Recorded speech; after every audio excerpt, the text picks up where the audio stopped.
Welcome back to Real Life Reviews, and in this video we're going to take a quick look, unboxing, installation at the Garmin Vector 3 power pedals. I refer to these as version 2. It's been well documented that the early versions of these pedals had problems, especially with dual-sided, with the right pedal dropping off. It's the left pedal that does the sending of the information, but also with things like the battery cap, the connectors, and essentially everything around about the battery area of these pedals. Now, these have been like the proverbial rocking horse droppings to get hold of for the last few months. The reason being is that Garmin have hopefully fixed these problems, and they've quite rightly been replacing returns before sending out to distributors and retailers. So there's been a lot said about this. We'll get on with it. What I would say is my disappointment has not necessarily been with Garmin, although they could have done a bit more research and field testing before they released the pedal, but it's been the retailers. The retailers, I've been to 4 pretty reputable shops near me, and whilst all this fuss was going on and you couldn't get hold of them and forums were full of it, even DC Rainmaker produced an updated video that catalogued his problems. All the shops denied there was an issue, and when I asked them when the sort of update would be out, they would say they've heard nothing about it. Well, hopefully we now have the update, and hopefully these problems have been solved. So let's take a look at what's in the box. Here we go then. This is the exciting bit. So, and I've not cut anything here. The box came like this. So maybe there's a hint they've used old packaging. I don't know. I'm not going to cast any aspersions towards Garmin. So we open up the box, and the first thing in the box is what pretty much looks like their quick start guide. And yes, it is. And here we have, and one of the beauties of pedal power meters, what their big selling point is, put them on, take them off, switch bikes, and it's as simple as. So we've got a very simple quick start guide. We need a pedal wrench. There's no hex because of the gubbings that are in the spindle and the axle. So we need a pedal wrench, we need some grease, we need to clean, apply the grease, torque it up. 34 Newton meters, it just needs to be pretty tight, really. Repeat with the 2, and some little bits about the offset here, making sure that in effect that we make sure the Q factor so that we don't hit the chain, but we'll look at that when we put it on. So we've got a very simple quick start guide in the box. Little bit of protection, and there are the pedals. So let's just take one out. That's the left. We'll take him out of his bag, and I have to say, first impression, that feels like a really well made and engineered piece of kit. So yeah, looks good. It looks like a smart pedal, and of course what we have got just here, we can adjust the tension for release. This is a dual-sided set, so here we have the right hand pedal, and pretty much exactly the same. And you'll notice, of course, that we can't use a hex inside on the spindle because we've got all our power meter gubbings. So there they are. Let's take the top off the inner part of the box. There's nothing underneath there. And we're then left with, this will have the cleats. So let's just pull those out. So red cleat, so a little bit of float on those. 6 degrees, I believe. So red cleat there. We'll come back to that in a minute. Second red cleat. I think I'm going to start with my normal cleats and see how they go. And obviously what we've got, there we are. First of all, we've got the bolts and the fittings for the cleats on your shoes. And then we've got a couple of washers. And we mentioned the washers before. It's about the spindle, the axle part here, how far it goes through and how close to the chain it is. My gut feeling is I'm going to start with the washers anyway. I'm getting quite old. I need a bit more of a Q factor with the pedals out, but we'll look at that when we fit them onto the bike. Now, before I attach these, I'm really quite interested to see what might have happened with them in the update. So I'm going to have a quick look in the battery compartment. And part of this as well is just to see, because I notice we haven't got a wake up on them yet. Oh, yes, there we go. So I don't know if you saw that. We had there we are, and again, a green flashing light. So that tells me the batteries are in the right way round. It's woken up the pedal. I'm not sure to what extent I'm happy about that. I'm happy it's working, or it looks like it's working. It does mean the batteries have been in there, and we don't know for how long. So I think probably job one after this is to go and buy some spare batteries. It's a 4mm hex. Just going to carefully make sure it's in properly. There we go. That's not done up very tight at all. And I'm now going to just use my fingers because I'm aware that we do need to be careful here. And there's the battery compartment. That's interesting because there's no insulating tape inside. So that is a definite redesign inside. And if I just tip out the batteries carefully, let's have a look in the band. There is a definite difference. The battery connectors,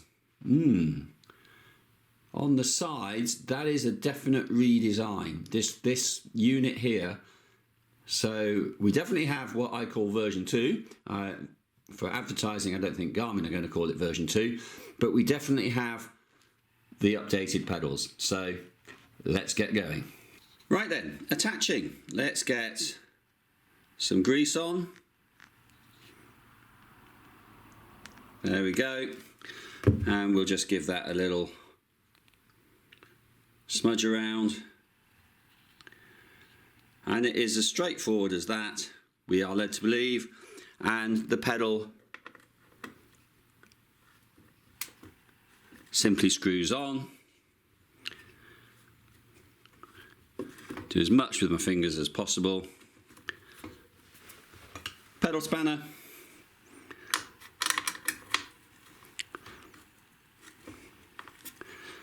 There we go. I'm less worried about the, so let's just get it round there. I'm less worried about the 34 Newton meters. We'll just make sure he's fairly tight, and we'll do the same for the other side. Right, now we get to pairing up with my Garmin head unit. So we'll turn the Garmin on. That's pretty quick. And we'll go to settings, down in the bottom, sensors, add sensor. Now, we could search all. I'm going to go down to power. I'm just going to give the pedals a little bit of a, make sure we wake them up, give them a quick spin around, and it's found it. It's actually come up at the top straight away. So, power. To connect the power sensor, rotate the crank arms. So, I'm rotating the crank arms. There it is, power. There's its ID, 979250. We want him. Tick, add. Wow, setup vector. We'll press the tick. Set crank length, that is my crank length, so we'll have him. Set reminder to calibrate before every ride. I think I'll stick with yes on that one for now. I can always change that later. Do you want to calibrate? Right now, no. I'm not going to go for a ride this second. To complete the vector setup, go out for a ride. So that looks like it's now set up.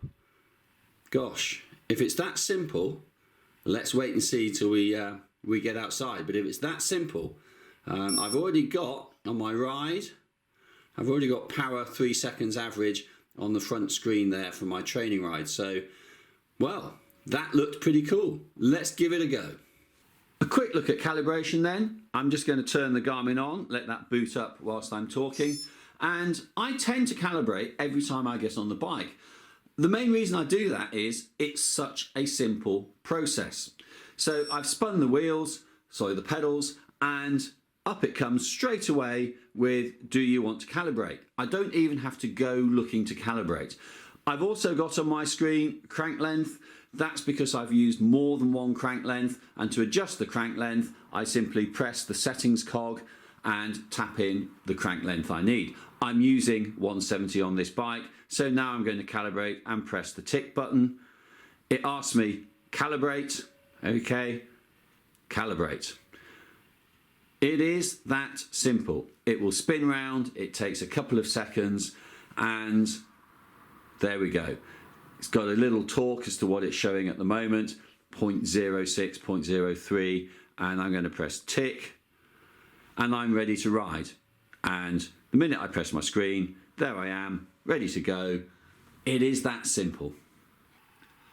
And now it's time to fast forward about 8 weeks from the original unboxing, and a little apology, I suppose, but I missed, tucked away. Also, you get a couple of O-rings for the battery compartment. So should you snag one, catch it, or whatever, you've got a pair, you've got 2 spare ones. That's good stuff. So what can I say, having used these pedals now for approximately 8 weeks, switched them from bike to bike, and done quite a few hundred miles? Well, I'm massively impressed. Little bits and pieces, the cleats that come with them, I've not tried them. I'm using my original look cleats and they fit perfectly. So there's a big tick. If you're a look cleat wearer, then stick to it, no problem at all. Second little niggle, on the phone with the app. So running the Garmin app to update the firmware, etc., and to link with, if you're into your Garmin, your Connect and Express and everything else. I found, and I'm not the only one, that initially pairing it to the app, it wouldn't happen. It didn't do it. Yet, once I had fitted the pedals, paired to the actual Garmin head unit, gone for a ride, come back, just like that. So there's some little glitch, I think, somewhere in the software that you've got to get so far through your process before the app itself will actually work. So a little thing, doesn't matter now, and it's all sorted. But it was a little bit frustrating. The pedals themselves, I'm wrapped. To me, they are probably the best thing for power that I've come across. Just as a word of warning, I've had a couple of right pedal power out messages, and that worried me a bit because I thought, oh no, it's the same old problem. It wasn't, I can assure you. It was because I'd woken them up simply by spinning the left pedal, and the head unit immediately said, right power missing. If I turn the crank, or I then spin the right hand pedal, but the minute I start moving, turn to the right data page on my head unit, and I've got left-right balance, which I've got set there. So I've never had an actual power out from the right pedal, but it is a message you can get if when you wake the pedals up, you only wake the left-hand pedal. So be aware, don't panic. I'm calling this the version 2. Garmin probably won't like me for that, but Vector 3 V2 have been absolutely fantastic. One other little thing, and I've got a Garmin head unit. I can only presume it's similar if you've got Wahoo or something else, but I have different crank lengths on my TT bike, my triathlon bike, to my road bikes. My road bikes are 172.5, my triathlon bike's 170. Now, I don't want to get into that. It's retail bike fitting, opening up the hip angle a little bit more, allowing me with my stumpy legs to get the saddle a bit higher relative to the bars. 2.5 mils, most of you will probably say, what difference is that going to make? And yeah, objectively, I'm probably inclined to agree with you. However, I have a 2.5 mil difference. when they pair up and I get ready to go, my Garmin head unit gives me the crank length above the option to calibrate, and I simply tap on the settings cog next to it and just literally tap in 170 if I've moved from one bike to the other. So what's the worst thing about moving these pedals from bike to bike? Genuinely, getting grease on your fingers. That really is it. It is a doddle. And if getting a bit of grease on your fingers because you're properly greasing it so that you can then get them off and move them again is your biggest hassle, I don't think you've got a problem. There we have it then. The Garmin Vector 3 version 2. Sorry Garmin, but version 2. An outstanding product. No question about it. It's brought power. I won't quite say power to the masses, but it's brought dual-sided power at an incredibly affordable price, not far off a lot of single-sided options, and single-sided even cheaper. It's genuinely transferable from bike to bike, which most other options aren't, or it's hard to, and I can't do anything more than recommend them. I've got my pair and I absolutely love them, and I'm sticking with them, no question. So, if you've enjoyed the video, please give it a thumbs up. If you want to buy a set of these pedals, well, there's a link to Wiggle in the description down below. Don't forget, Real Life Reviews gets just a tiny proportion of what you spend, which helps keep the channel going. You could also pop along to our website where there's many other links to other distributors, and you can get some great deals there as well. So link to the website down there. If you've not yet subscribed, well, round picture down there, and a couple of how-to videos for you, how to change a Shimano front crankset up there, and also how to check and realign your derailleur hanger up there. Many thanks for watching and happy cycling.